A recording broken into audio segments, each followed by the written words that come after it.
Alright, I'm John Power and you're watching the Redmen TV. Hello, welcome to the Redmen TV. Obviously Liverpool have got Martin O'Neill's Sunderland side in the 3 o'clock kickoff on Saturday, so we're going to bring you a preview. We're very fortunate to have with us James Sutton in the studio. Welcome again. Hiya. Yeah, we've done this already if you've watched the subscription show, but try to look enthused again for us, please. I'll sit up straight. Yeah. So like, hey. Imagine. Let's talk Sunderland. Yes, let's. Chris, we obviously played Sunderland first game of the season at Anfield. We got them away this time round. That game, looking back now, a 1-1 draw seems to have been... It epitomised everything our season's been at home, hasn't it? The microcosm of the Liverpool season within the first 90 minutes. Suarez scored and missed a pen. Yeah, again, who knew? We don't miss pen. It's alright. We don't miss pens very often. Like, it'll be fine. It'll be fine. And Seb Larsson scored an absolute whale. He didn't need to level it up in that game. But Sunderland are a little bit of a different kettle of fish this time round. Obviously, Martin O'Neill's took over from Alex Ferguson's favourite away manager, Steve Bruce. Now, interestingly enough, because obviously Sunderland looked almost dead and buried for a while. Since Martin O'Neill's took over, they've played 17 all competitions under his stewardship. I didn't write this. Dave Cameron did. I like that, stewardship. Very nice, sounds professional. Carry on. They've won 10, drawn 3, lost 4, and that's a win percentage of 58.82%. Is the kind of thing that Roy Hodgson can only dream of. Is that over 17 games, did you say? Indeed. What do you make of that, mate? It's really annoying because our win percentage over the 26 so far this season is only 38%. Shit. Yeah. James, 20% worse off. James, what do you make of what are you looking forward to about this game? I think it's a good opportunity for us, to be honest. I mean, like you say. I mean, Martin O'Neill's done a fantastic job. There's no taking that away. He's done a cracking job. They were heading for relegation. But if you watch the Newcastle game, they've got a couple of players out now. They're a vicious mob now. I don't want to say it, because Martin O'Neill's not known for particularly vicious tactics, but he's an aggressive little man. Though, he's got angry little man syndrome. But they were kicking fucking lumps out of each other. Yeah. So if we get a couple of injuries after that game, I won't be happy. But well, it was an interesting one. I mean, obviously, not too much time to devote to talking about Newcastle and that. But Alan Pardew said before that game, it was important that he keeps his emotions in check. Oh, he runs down the Bellend. Complete and utter Bellend. And then they missed the penalty. And then when they scored, he ran down again. Like, you just look at the little weedy Martin O'Neill trying to square up to him. Spoil him for a fight there. And I love as well that he got the Billy Big Balls in the post match. Knowing full well that Martin O'Neill's already got on the coach and fucked off. Like, yeah, all well and good. Like, you don't want Martin O'Neill nipping at your ankles, do you? I think we'll do it. I think we'll do them now. I think we'll do them comfortably. Bold. You've got to put your balls out of the bath on it, and look, we haven't battered any teams this season. Let's be fair, with the exception of Brighton. Apart from Brighton, the last time the Newcastle game, I think. Last time we won comfortably. What was that? That was New Year's Eve or something like that. One of those wonderful Fridays. That was one of those games. We could have scored 6 or 7 or 8 that game. Yeah. But since then, I've got a good feeling about this. Really? I've got a good feeling. What was funny about the first time out, Chris, is that it was the game that John Flanagan was hung out to dry. He started. Forgot about it. And him. Yeah. For that matter. Poor old Flano. Carragher started that game as well alongside Danny Agger. It's funny to look at it now. We were very happy having Agger and Carragher, our centre back pairs, because that was, I think, for most of us in the summer, we thought that's our best choice centre back pair, and Martin Skrtel couldn't get a look in. Now, obviously, James, for you, what have you made of Captain Madface? He's been a man reborn. I just love him. I've got this thing that I've got this image of him. He sleeps in the middle of the pitch, standing up. Someone just wakes him up, and he's off, and he's ready. I love him. I'm a huge fan of his now. But I was the same. I in the last season, I was done with him really. I was excited about Quartex coming in, to be honest. I'm excited about him as well. Wondering when he's going to start getting a little bit of a run in the team. Interesting, nicely done. You've don't have to come up with a segue because you've done it for me, Chris. Now, obviously, Jamie Carragher has come in. He's received a little bit of stick off the back of the Arsenal game. The question is now, with European football in the bag, Champions League football pretty much out of reach, would you start blooding Coates in at the back? I think it's time to start blooding them in, definitely. I also think that this season's been about blooding players in anyway. The Jordan Hendersons, the Charlie Adams, the Stuart Downings and stuff. Anyone who wants to know a little bit more in detail about how Charlie Adams has been blooded in, I can highly recommend our subscription show. Bag of wank, or just out of form, I think was the way that we did post the question. Yeah, please do tune in for that. Anyway, Chris, sorry, carry on. Yeah, blood and players in. Yeah, so do you think it's definitely the time for Coates? I do, yeah. You know, we want to see him, don't we? Yeah, we've signed him. What's the point in buying someone and not letting us watch him?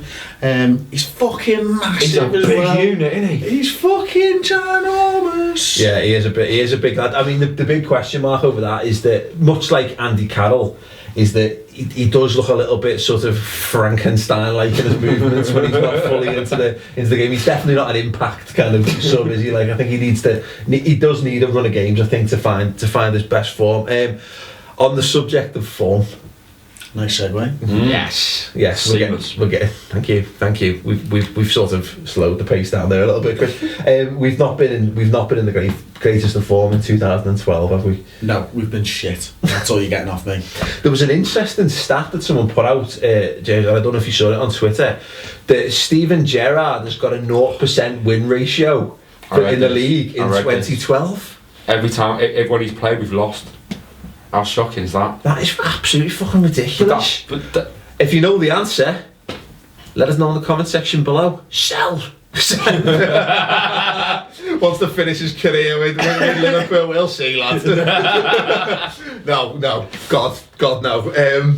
But it's frightening, man. It is. But he's. I think he's going through a bit of a personal transition as well. You know, obviously, he had a horrible couple of years with the injuries and stuff, and he's now having to change his game. Yeah. He's not the same player he was. And so for him, he's got to adapt. So like you say, the whole season has not just been about breading in players. It's the whole team's got to be totally rebuilt. For you, I mean, Steven Gerrard's been forced to play a lot deeper. He essentially played the holding role in the Carling Cup final. Yeah, absolutely. I mean, for England in his brief cameo before he got injured, again, fucking bellend. Precisely. He was playing off the front. I mean, for you, where should he be playing for Liverpool? Well, I mean, with us having Suarez, who is that exciting, fast player that can beats defenders, runs them ragged. I think we can have Gerrard playing off him. He doesn't need that pace that he used to have. Doesn't need to necessarily beat players. Yeah. I'd prefer to see him up there, quite frankly, than playing a holding role. I mean, I don't know what do you think? I agree. I think Lampard's been doing it for years as well. That's a great example. And it's the same type of player. Absolutely. He's got no pace. I think Lampard's got a better shot than Stevie nowadays, and that's something I would have fucking argued to us blue in the face about a few years ago. Yeah. But I don't think he's hit it full pelt. Well, that was the question. The question we've posed this is: can anyone remember? In fact, answer this question. When was the last time you saw Steven Gerrard smash one into the top corner? Fucking answers on a postcard, please. In fact, or just in the comment section below. He had God knows how many opportunities at Wembley. I saw him have a favours the side foot now, doesn't he? And I think it's like, and this is what I said was, if you could score from 35 yards with a side footer, Xabi Alonso would score 40 a season. You know what I mean? Yeah. And that's the thing. And I wonder whether it's his groin, whether it's a psychological, or whether because he's had so many injuries and he hasn't done it for that long, the muscle memory that you build up for doing it just isn't there anymore. It's a combination of all those things. Yeah, certainly. We're going to talk a little bit more about the match in a second, but let's go for a little bit of a change up. Let's go over to our best bets. Mary Cooper's got them for us, so we're going to cut over to her, who is more than amply able to deliver. Hello again, guys, and welcome to your best bets. The mighty Reds are away this Saturday at Sunderland, who've come back from a 1-1 draw at Newcastle in the derby, and Liverpool are hoping to claw back some points after that frustrating defeat at Arsenal. And as you can imagine, the match odds are all over the place, so let's take a look. Well, it seems a win for Sunderland is set at 5-2, it's 2-1 for a draw, and it's evens for Liverpool. Now, having a look at your full-time scores, for Sunderland to win 1-0, it's 17-2. If you fancy sitting on the fence with a 2-all draw, that'd be 16-1. And for LFC to win 3-0, it's fingers crossed at 18-1. Now, for you serious bettors out there, here are some of your first goal scorers. For Sunderland, we've got Fraser Campbell at 15-2, Sebastian Larsson at 14-1, and for former Red Kyriakos, it's 25-1. Moving on to Liverpool, and it's Luis Suarez at 5-1, Bellamy at 6-1, and looking for a turnaround after his extraordinary miss at Arsenal, it's Martin Kelly at 40-1. And now here's the bit you've all been waiting for, itchy cheeky doubles. For Cow to score first and LFC to win 1-0, it's 45-1. For Bellamy to score first and Liverpool to win 3-2, it's 155-1. And if you fancy going crazy, our wild punt today is Kyriakos to get the last goal and Liverpool to win 2-1. And that's at a massive 295-1. That's all from me this week. Good luck with your betting, and back to you in the studio. Excellent, thanks very much, Mary. Brilliant segments as always. And if you do take up any of those bets and they do come in, please do let us know. As I mentioned, the Carling Cup, I had us to win on penalties. It was only 4-1 at the time. I put 50p on it. Won £2.50. Got me all. Got £2, got me 50p back. Amazing. Probably paid for half a pint in town. That did. Man. Devastating. Anyway, kissed off team news. Yeah, Brown's out for them, the injury. Titus Shambles is out with his Achilles. Shambles. I am sorry. Bramble. The man I remember. How is he still playing football? Who keeps buying? Genuinely. Titus, who keeps buying you? Your agent must be a fucking legend. Then when he brought him on and we fucking all just fucking... It was Newcastle. Yeah. He was playing for Newcastle. Stephen Taylor got injured and his own fans started chanting, ironically, Bramble for England. Amazing Geordie humour at its finest. Yeah, sorry, go on. He's not available. Yeah, and going back to what you were saying before about them just bludgeoning teams, like that Catamol suspended, and Sessegnon thankfully as well, because he's been their star man this season. He's been a top player this year. Catamol, did you see that though? He got booked in the first 30 seconds of the game, and everyone thinks, well, he's fucked there. And then he got sent off after the match. He just couldn't keep his fucking mouth shut. Your fucking face, he's a fucking animal, that kid. Honestly, he's such a talent. But and I'm sure any Sunderland fans who are watching this will probably agree on this. He's a talent, but he's clearly got mental health issues. Well, their argument is, as you would, like you say, defend your own member, but it's passion and it's pride. It's not his fucking stupidity. Yeah. He's a plank. Yeah, it's well. I mean, it looks like he's from the same mould as the Joey Bartons. This world, all the talent in the world, but is there a little switch in your head that you've got no control over? Turn into a psychopath, and that's it. Because he could have, by all accounts, have a very, very promising career out, in football, and maybe going at a higher level than Sunderland. But he gets sent off after the game. What has he said? It's a straight red as well. What has he said? Have you seen it? He's really wound the ref up. The referee's giving him a low back, and then he goes, "Oh, do you know what, bollocks?" Seriously, the ref is so irate. He's like, "What? Fuck you! It's Sunday league. He'd have had the fucking... His dad run on and fucking... Amazing. And we're going to get on to some predictions in a sec, but let's have a little break for our northeastern counterparts and see what they've been up to this week. Redmen! Northeast! This week we're reporting from outside of Melwood. The players are just training just over that wall there. We're going to try and catch a glimpse of them, maybe an interview if we're lucky, and whoa!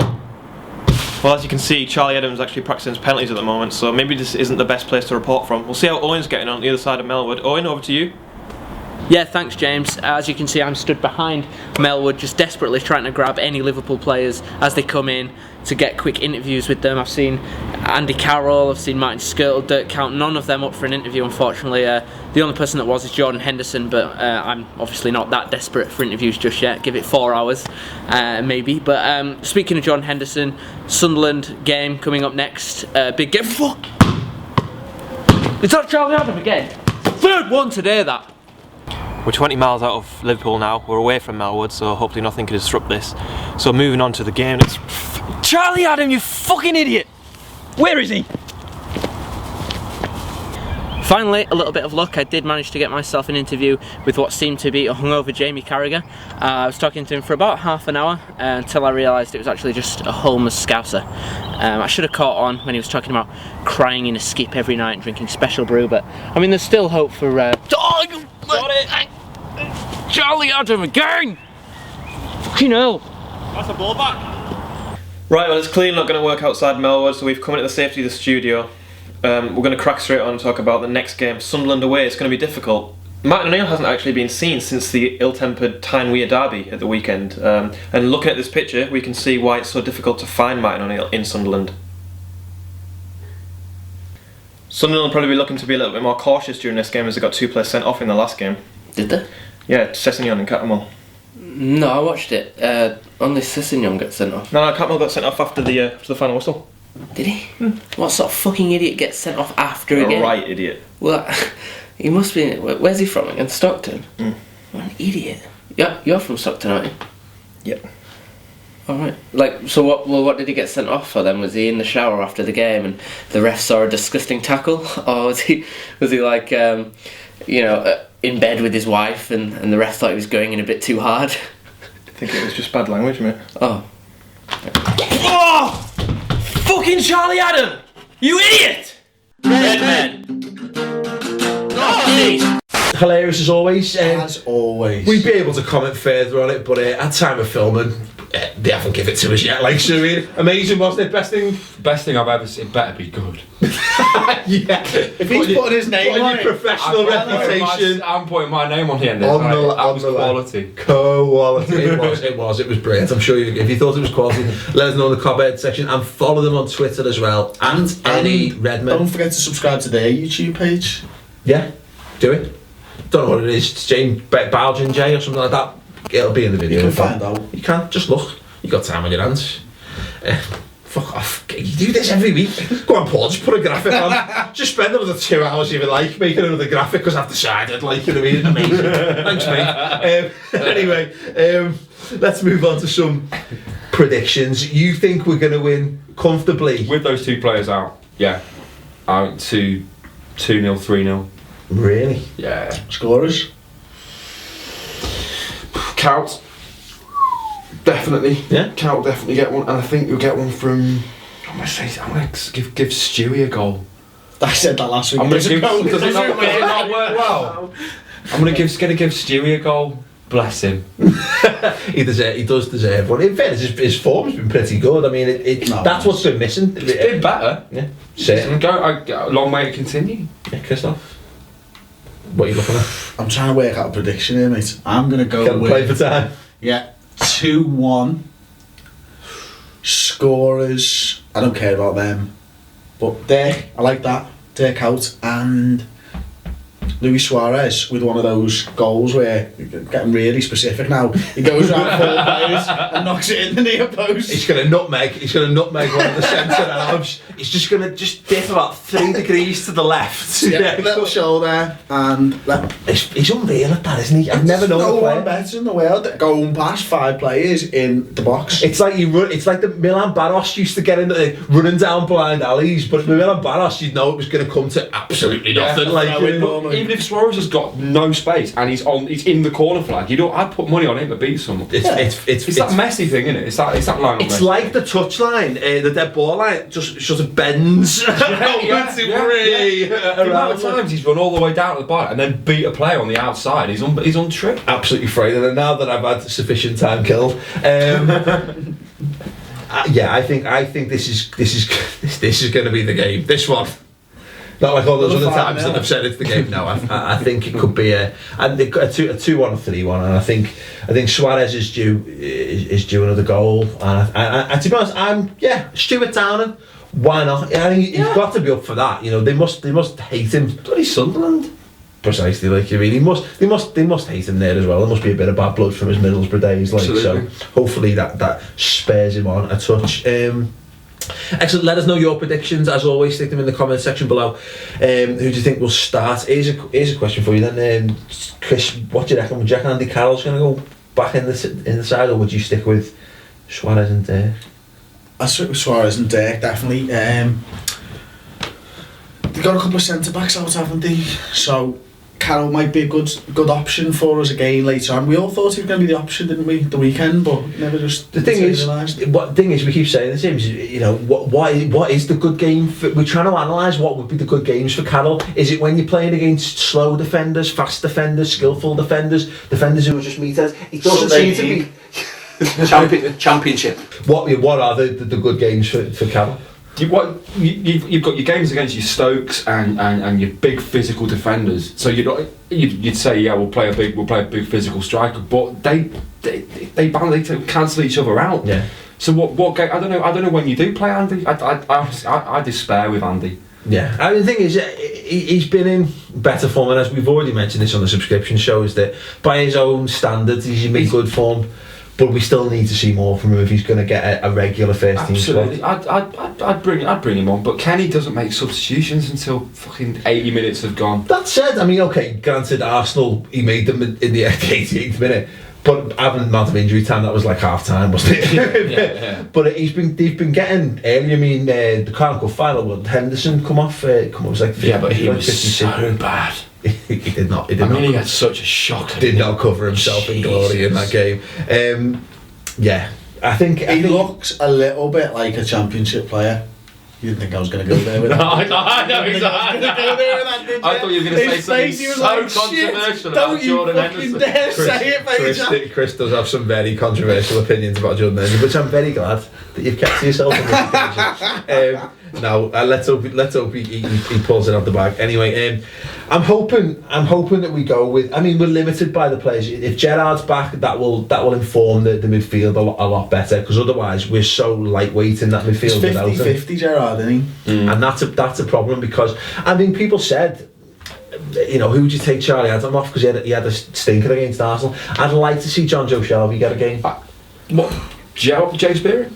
Well, yeah, I think James Spearing should start, because I think he's the only holding midfielder or close to. Yeah, absolutely. I think he's almost first team on the team sheet. I thought he was brilliant against Arsenal as well. I think he did handle himself. Absolutely bossed it. As long as he doesn't get ideas above his station, I think he's fine. I don't want him trying to be our creative, some playmaker. No, just stop. Stop. He's not smart. He's not smart enough. No, I just don't think he hasn't got that. Maybe that'll come, but I don't think so. But anyway, I think I like him in the holding midfield. I'd like to see a three-man midfield. I don't mind Charlie Adam playing, but I think we need a bit more creativity. I'd like to see Shelby get a chance. Anyway, let us know who you think should start. Before we go, we've got a competition. Thanks very much for these. We've got 2 copies of the Liverpool related, thanks, excellent camera work there, brilliant, cheers Dave. Will, which is about a young boy's journey to the Istanbul final in 2005. We had Neil Fitzmaurice earlier in the season. What we would like from you for this is basically to send us via the medium of webcam, camera phone, digital camera, anything, any video recording device. Send us your Istanbul story or your favourite memory, or what you did at half time that made us win. Send us something relating to the Champions League, and if it's good, we'll put it in a hat and then we'll draw out and the winner will win a copy of Will on DVD. So please do send that, and send them into interact@theredmentv.com. It just remains for me to say thanks very much, James, for joining us in the studio. Thanks for having me. It's been a genuine pleasure. It's been an honour. You've really matched us, sort of swear for swear. I promised I wasn't going to. See, then I know. Oh, just wrap it up before I say cunt. Thanks very much, mate. Chris, thanks for coming along. Thanks very much for watching. Yeah, don't forget to leave your comments. Don't forget to like the video, because we keep getting bummed by trolls from opposition teams. So give it a like, give it a thumbs up, leave your comments, and yeah, we shall see you at the weekend after the Sunderland game. Thank you very much, and good night. You have to lower the tone.